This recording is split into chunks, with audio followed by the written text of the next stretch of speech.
shape of Nebraska's corn and soybean crops has slipped, according to the USDA's latest progress report. The percentage of the state's corn in good to excellent condition dropped 4 points from a week ago, while soybeans lost 2 points from those categories. Nebraska Extension entomologist Bob Wright says there are several insects growers can now be scouting for.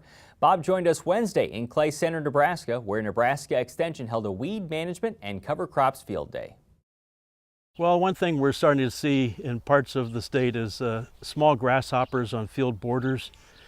Some areas have relatively high numbers, and the concern is once those field borders or pastures nearby start drying down, and the grasshoppers will start moving into crops, and as they get bigger they feed more, and they're also harder to kill.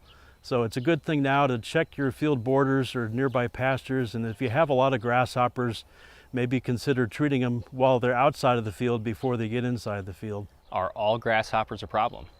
No, there's only a few species that really get into crops a lot. There's a lot of species that prefer to stay in rangeland and pasture areas, but there's 4 species in one genus that typically we find in crops. What is the treatment threshold? It's a rough idea, and it's really hard to do, but we want you to estimate how many grasshoppers in the field border or in the field are within a square yard. And obviously as you approach them, they start hopping away, so you sort of have to estimate ahead of you. But if you have 20 to 40 grasshoppers in the field border, that's something to be concerned about and maybe treat while they're outside of the field. And corn and soybeans both? No, it's a lower level in corn and soybeans. We have an article in Crop Watch that has all the details of that. The one issue with insecticides that is a little complicated is ideally you want to treat the field border and the crop, but there's relatively few insecticides that have labels for both situations. There's a few pyrethroids, Mustang and Asana do have both non-crop and crop labels, so if you wanted to treat both the field border and the crop, be sure the insecticide you use is labeled for both of those areas. You had also mentioned in Crop Watch recently that Japanese beetle is starting to appear. Is it in higher numbers than usual? Oh, it's hard to tell. It's possible because we had a mild winter and we probably had pretty good overwinter survival of the white grubs, the larval stage in the soil. That's where they overwinter. They've been expanding their range the last several years. They're can be found in pockets all throughout the Platte River Valley.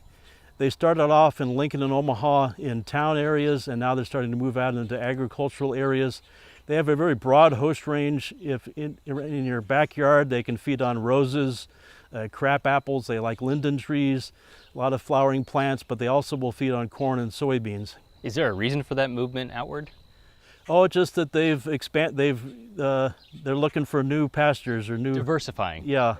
Okay, tell me about the identification. Okay, it's about a 1/2 inch long beetle, has a metallic green back behind the head, and that's basically the only insect you'll find. Usually you'll find them in groups. They feed in groups, usually in aggregations. In corn, once we start having silking, they can feed on the silks and interfere with pollination if they're abundant enough.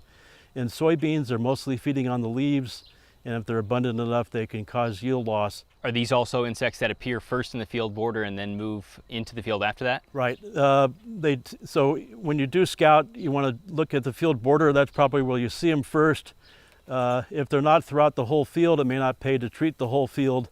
If you wait too long, they will go out through the whole field. But I guess don't be too concerned if you have high numbers on the field border. They may not be out the whole field.